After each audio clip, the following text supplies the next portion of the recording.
See, many things we don't do is because of the fact we want people to like us. There's some necessary losses in life. When you decide acting in your best interest, you're going to lose some friends. Everybody's not going to approve of you. There's some people that won't like you. Who do you think you are? You're arrogant. What do you think you can do? You think you can get away with that? You're selfish. Thanks, I got that. And so what I'm saying to you is that as you begin to look out on your life, this is challenging. This is not easy acting. So what are the things that we can begin to do to harness our will? Number one, you've got to bring it out and look at it. You've got to take the power out of it. You've got to expose it to the truth. And the truth is that it has no power over you. So write down something you want to act on, but for some reason that you've been holding back, and look at it. The next thing is, ask yourself the question, is it helping you to continue to put it off? If it's an asset for you to continue to procrastinate, then continue to do that. But if it's a liability for you, if it's causing you some mental and some emotional challenges, or perhaps a financial problem, look at that. Examine that for what it is. Next step, ask yourself, what's blocking you? What's preventing you from acting? Why don't you have the courage to handle that? Why won't you face that? What are you running away from? What kind of avoidance behavior are you engaged in? Next is, what is the worst thing that can happen when you take action?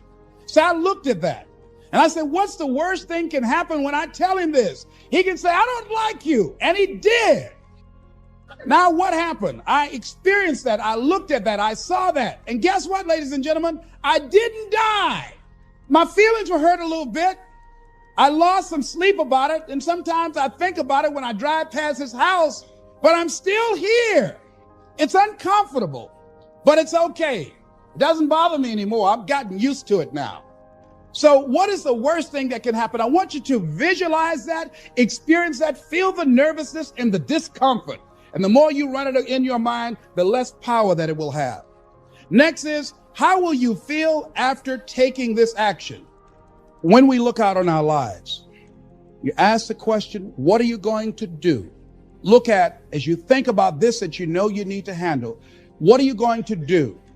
And then write down 3 strong reasons on why you know you must take action. And be explicit and descriptive in your reasons, because your reasons have power. Your reasons will drive you. When you have doubt, when your faith becomes weak, your reasons will fortify your faith.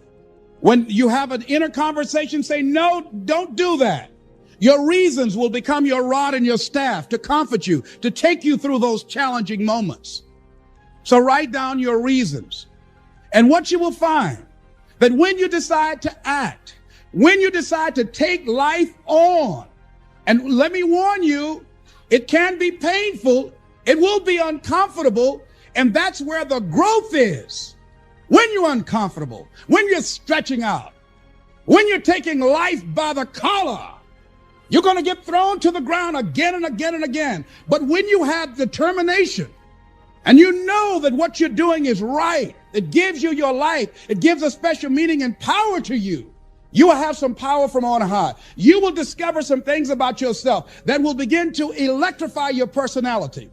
You'll begin to discover some things about you that you don't know you've got when you put yourself in that type of challenging situation. So I started talking to other people and I would ask them what they were doing. And I said, but is that your passion? And they would say, no. I said, then what's your real passion? And they would tell me what their real passion was. Then I said, well, then why aren't you doing what you really want to do? Oh, I can do it, but. And they would continue on. So this word, but just kept on coming up.